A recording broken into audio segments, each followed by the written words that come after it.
Hi, everybody. This is the football hype, the amazing, spectacular, terrific, the great one. And not feeling so terrific, quite frankly. But before we get into this video, I'm your host, The Hut, and I need you to subscribe and like it.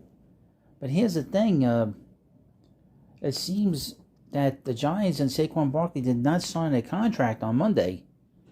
So he either will be coming to camp or he's going to be sitting out. Either he'll accept the franchise tag or he'll sit out the beginning of the season. I got a funny feeling he's going to be sitting out. But let me read you from GiantsWire.USA today. Headline, Giants and Saquon Barkley failed to reach agreement on new deal as deadline passes. New York Giants and star running back Saquon Barkley could not come to an agreement on a new contract as the 4 p.m. Eastern Time deadline to do so passed on Monday. No deal for the Giants and star running back Saquon Barkley, with talks going down to the wire and the best efforts made to strike a compromise, per Ian Rappaport, Tom Pelissero, and Mike Garofalo, who play on the tag, but the question is when. And Barkley posted a tweet. He goes, "It is what it is." That means Barkley's options going forward have just become much more limited. What he can do. First, he can play under the franchise tag price of $10.1 million for this year and try his luck in free agency again in 24, or hold out, do training camp, and potentially into the regular season. What he can't do, sign a multi-year deal.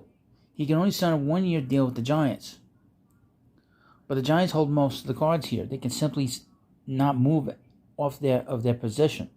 The $10.1 million they are willing to pay him this year is a bit low for Barkley's liking, but it's all guaranteed.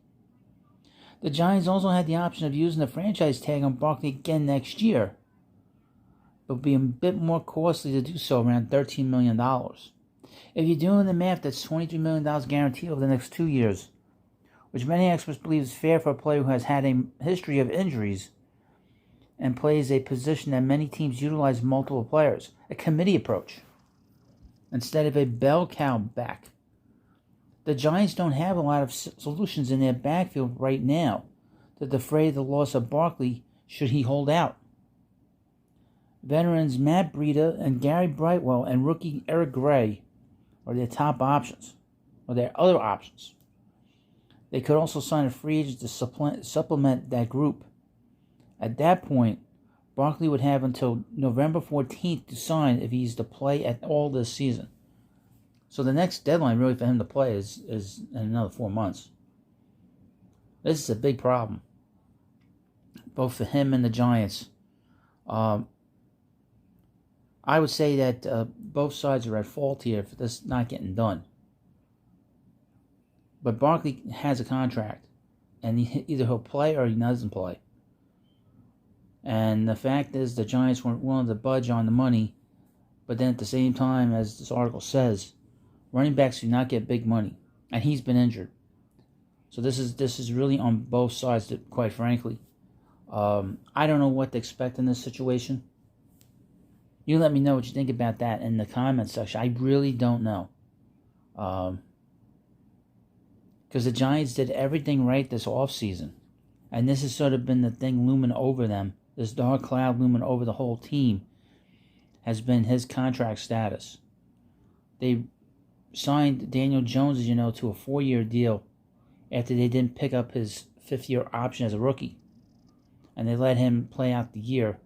And he had a very good year, and they signed him to a huge 4-year contract. And they had an excellent draft. They filled all these needs that they needed to fill. Defensive back, a cornerback. They filled a wide receiver. They filled with Jalen Hyatt, Deontay Banks, like I said, a cornerback. And they filled a need at center with John Michael Schmitz. So they've had an excellent offseason, as well as making the deal with the Raiders for Darren Waller. They've had a very strong offseason. This puts a damper on a lot of stuff. Because this team is predicated on the running game. And without him being dominant, and being there playing, it really puts a crimp in their plans to win games. I would also mention at the same time, he wore down. He wore down in the second half when they came back from the bye. He wore down. So as he led this team with his explosiveness in the first half of the season, he did take a bit of a step back in the second half, and then he came back in the late in the season and in the playoffs. This is a tough pill to swallow if you're a Giants fan, and I'm gonna have a tough time dealing with it myself. But hopefully they'll resolve this pretty soon. Training camp starts next week. Of course, let me know what you think about this video. And of course, please subscribe to the Football Hut. Thank you, and I'll see you later.